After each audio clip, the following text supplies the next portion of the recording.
I would describe this as a diplomatic advantage that India has been able to achieve.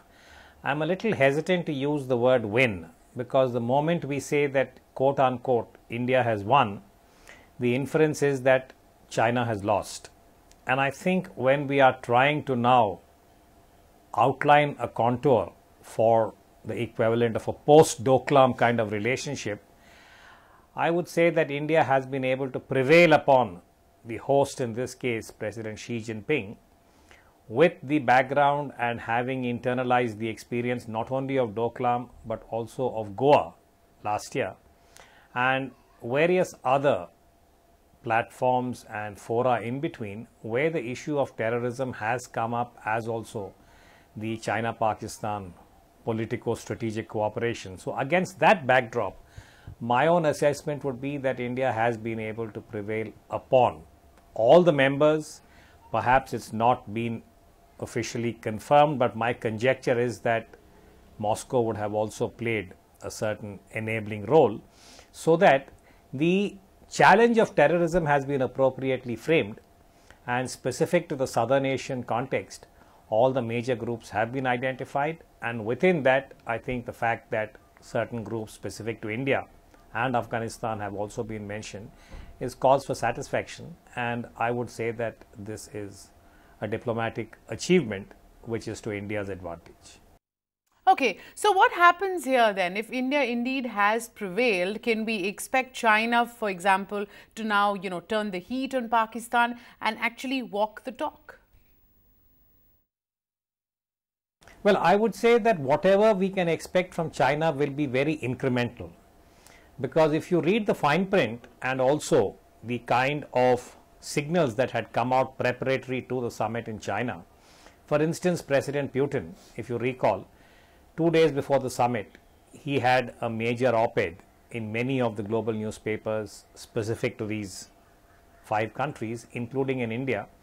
And there in the opening section, he identified terrorism as a very major challenge, not only for Russia, but for the rest of the BRICS countries.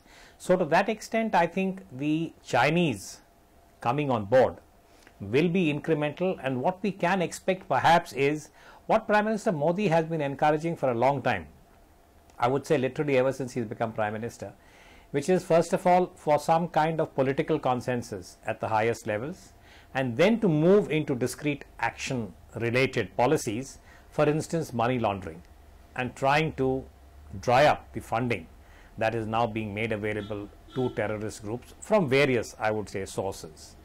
Now in this particular summit, Brazil has come up with a suggestion about intelligence, and if these kind of minor, I would say the equivalent of low-hanging fruit, are pursued, then I think the Chinese will gradually come on board. But to expect that they would immediately turn the heat on Pakistan in a post-BRICS summit context would be, I think, a bit unlikely. Reason being that already Pakistan is under pressure from the United States of America.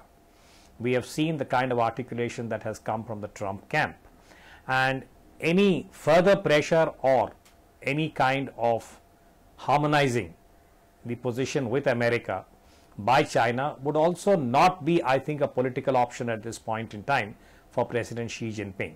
So my reading is that whatever progress or whatever movement by China will be incremental, and India should stay the course.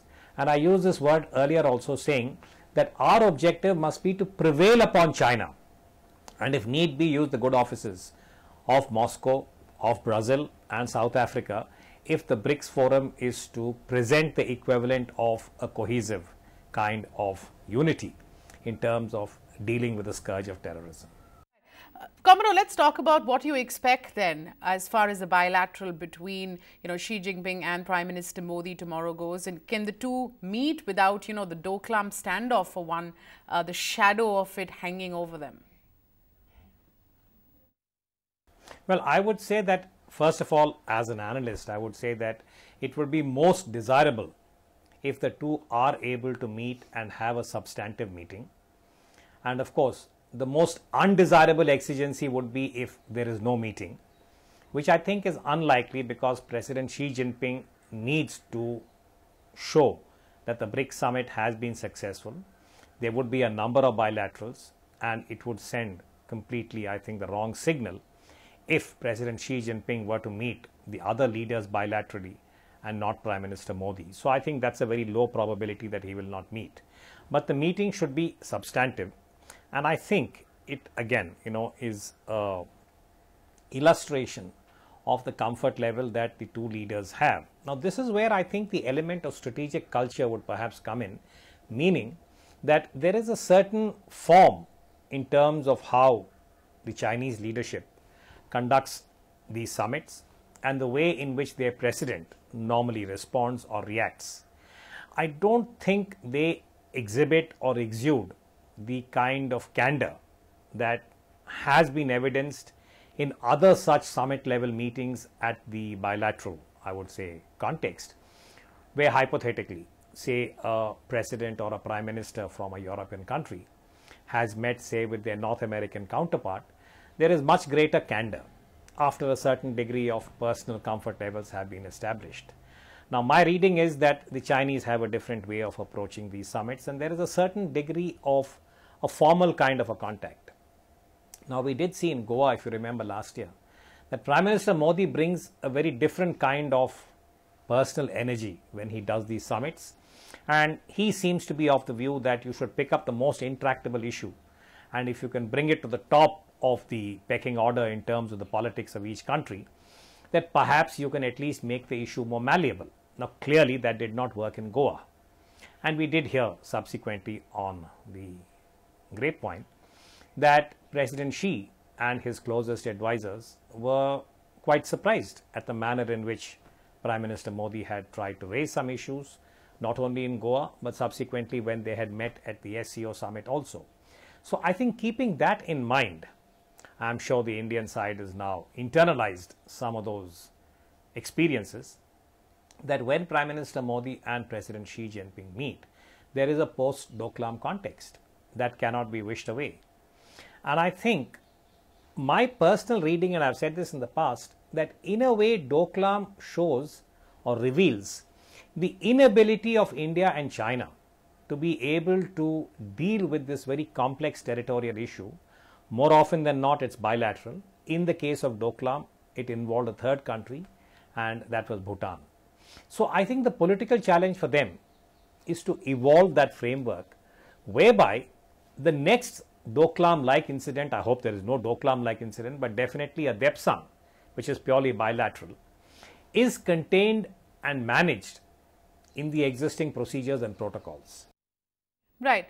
How do you see a stronger alliance, therefore, in South Asia as the BRICS bloc sort of, wields and yields a little bit more of power, impact global geopolitics, especially in the wake of the crisis that we're seeing in the Korean Peninsula?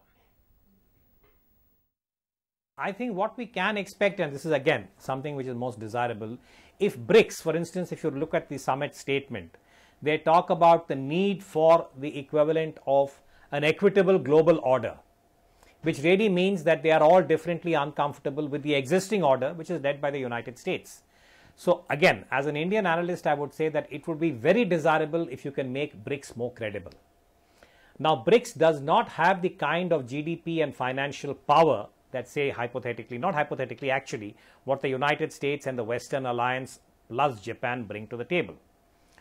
China is the heavyweight in BRICS. India can catch up. So I think if there is this vision that if we can make BRICS more cohesive and more credible, it would actually realize this alternate kind of global formulation, which would be a kind of alternate model to the US-led Western Alliance. That, to my mind, should be the holy grail. And if they proceed along that track, then all the other pieces would fall into place, including something like SCO, Shanghai Cooperation Organization. But I think at the end of the day, Russia, India and China have to harmonize their respective positions, including how will they deal with the United States and the Western Alliance. And how do you see, view it? How long before the BRICS bloc can counterbalance the influence of, say, the G7? Not as it is currently structured and oriented.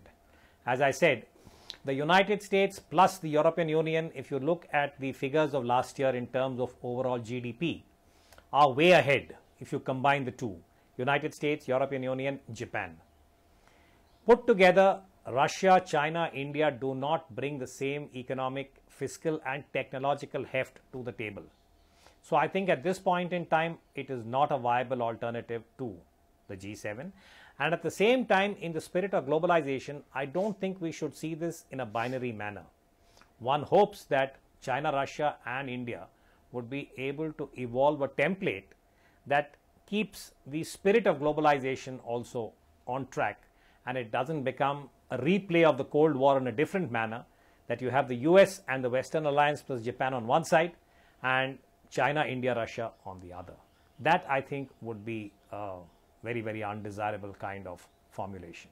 Find us on Facebook at facebook.com/ETNow and don't forget to click the like button. You can also follow us on Twitter at ETNowLive. To stay updated with all our programming, hit the subscribe button on our YouTube channel by logging on to youtube.com/ETNow.